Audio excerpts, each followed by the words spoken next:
رحمان مکی ہے 77 آیات اور 3 رکوع، نزول میں 97 ہے اور ترتیب میں 55 ہے۔ اس صورت میں اللہ نے اپنے بندوں کے ساتھ دل لگی فرمائی۔ یہ صورت قرآن کی صورتوں میں اور یہ دلہن کہلاتی ہے۔ اس صورت میں مسلسل 31 جگہ شکوہ ہے جن اور انس سے کہ تم کماں کو شکر نعمت کرتے ہیں۔ اس صورت میں ابتداً 4 نعمتیں ہیں اور پھر 94 نعمتیں ہیں۔ پہلی نعمت الرحمن، وہ اللہ مہربان۔ دوسری نعمت علم القرآن، اسی نے سکھایا قرآن۔ خلق الانسان، پیدا انسان، علمہ البیان، اور اس کو سکھایا بیان۔ خدا تعالیٰ کی رحمانیت کا ظہور دیکھنا ہو تو قرآن پڑھو، اللہ تعالیٰ کے تخلیق کی برکت دیکھنی ہو تو لوگوں کی تقریریں سنو۔ خلق الانسان علمہ البیان۔ اللہ تعالیٰ کی مہربانی اول ہے، اس کے بغیر کوئی پتہ نہیں ہلتا، الرحمن۔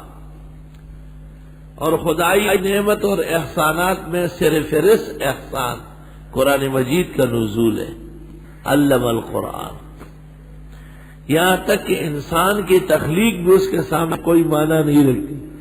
ظاہر ہے اگر انسان ہو بھی اور قرآن کا منکر ہو تو وہ نہ ہونے کے برابر ہے۔ اور انسان کا بیان یہ انسانیت کی ایک پہچان ہے، کیونکہ حیوان بیان نہیں کر سکتا۔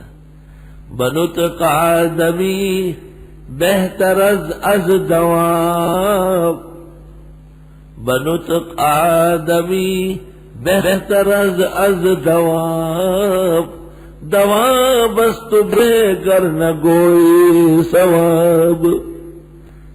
بہترین بولنے کی وجہ سے آپ ان حیوان سے اچھے ہیں، اگر تجھے بولنا نہیں آتا تو پھر تو ڈنگر سے بدتر ہے۔ بنطق آدمی بہتر از دواب، دواب است بے گر نہ گوئی ثواب۔ الرحمن، مہربان، علم القرآن، اس نے سکھایا قرآن۔ خلق الانسان، پیدا کیا انسان۔ علمہ البیان، اس کو تعلیم فرمایا بیان۔ معلوم ہوتا ہے بیان بعد میں ہو اور تفسیر میں مہارت پہلے ہو۔ قرآن سیکھو تاکہ تمہیں خلقت کا اندازہ ہو۔ بیان تو تب بیان اور صاحب ایمان ہے جب اس کی بنیاد میں قرآن ہے۔ یہ 4 نعم تمام نعمتوں کے اساس ہے۔ اساس النعم 4، اللہ کی رحمانیت 1، تعلیم قرآن 2، تخلیق انسان 3، تعلیم بیان 4۔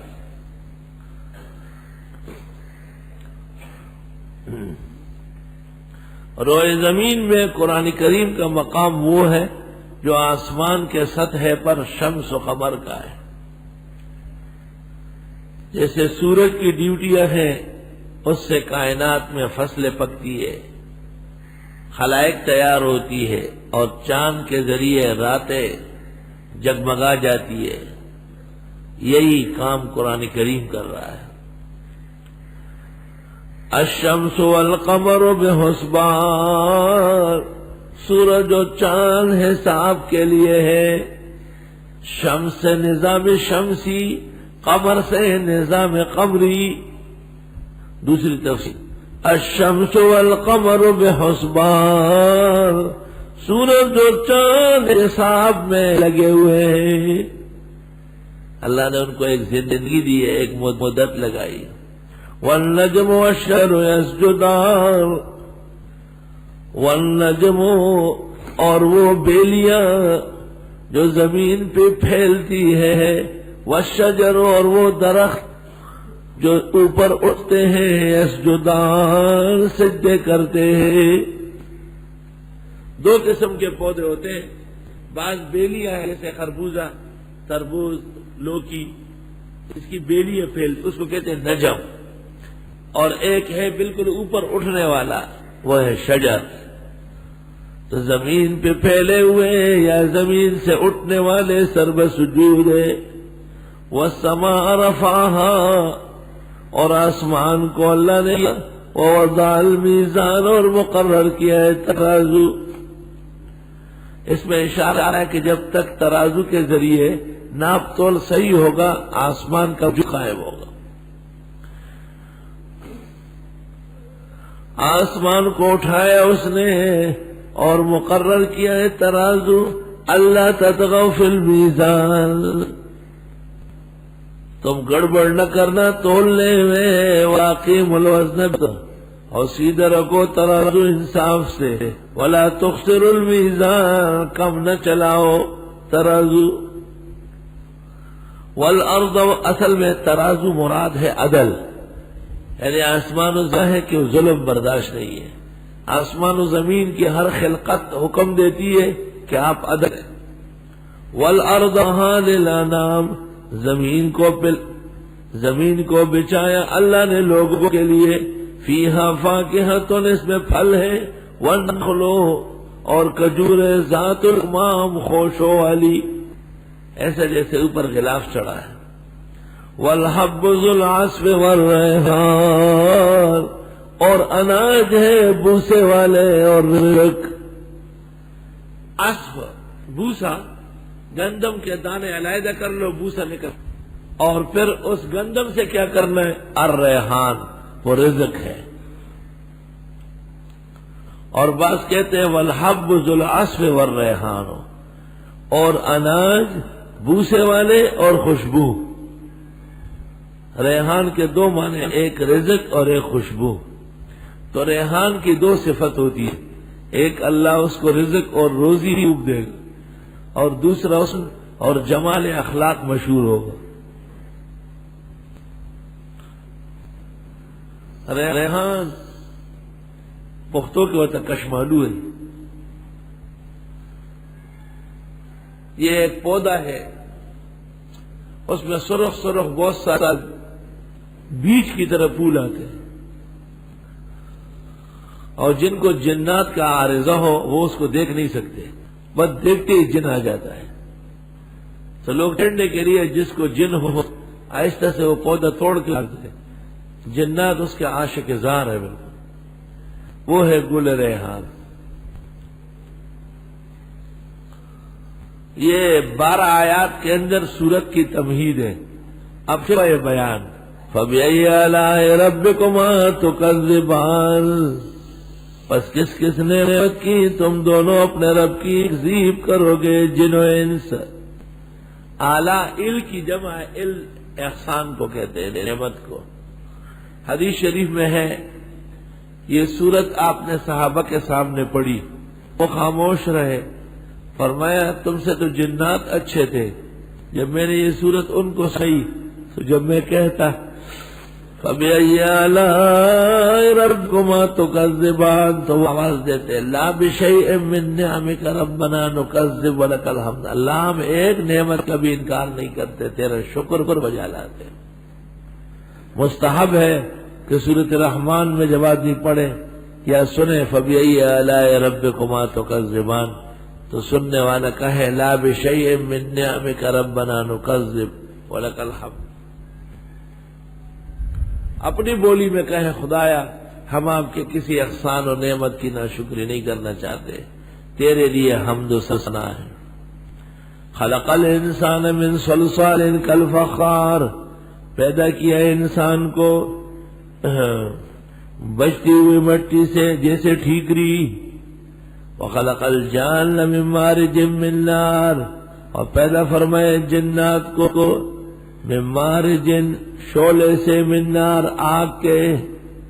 فَبِأَيِّ آلَاءِ رَبِّكُمَا تُكَذِّبَانِ، رب المشرقین ورب المغربین، وہ مالک مشرق اور مغرب دونوں کے، فبأي آلاء ربكما تكذبان مرج البحرين يلتقيان چلایا ہے دو سمندروں کو آپس میں مل رہے ہیں بینہما برزخ ان میں آڑ ہے لا یبغیان ایک دوسرے کے ساتھ زیادتی نہیں کرتے فبأي آلاء ربكما تكذبان يخرج منهما اللؤلؤ والمرجان نکلتے دونوں سے لؤلؤ موتی والمرجان اور مونگی قیمتی پتھر ہے لؤلؤ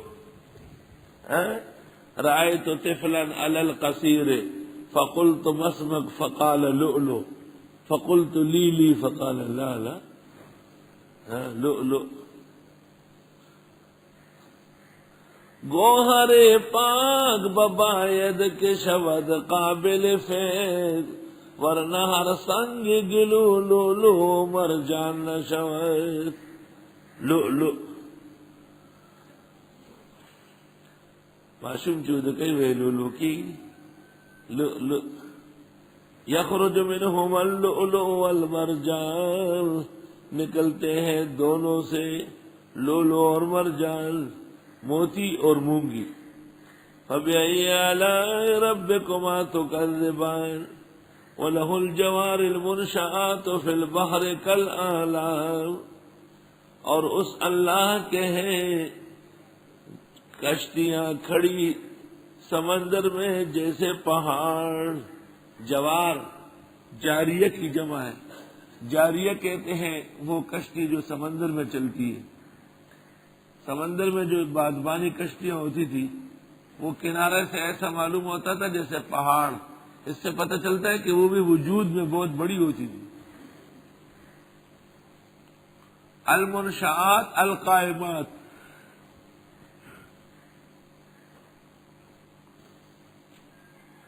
فبأي آلاء ربكما تكذبان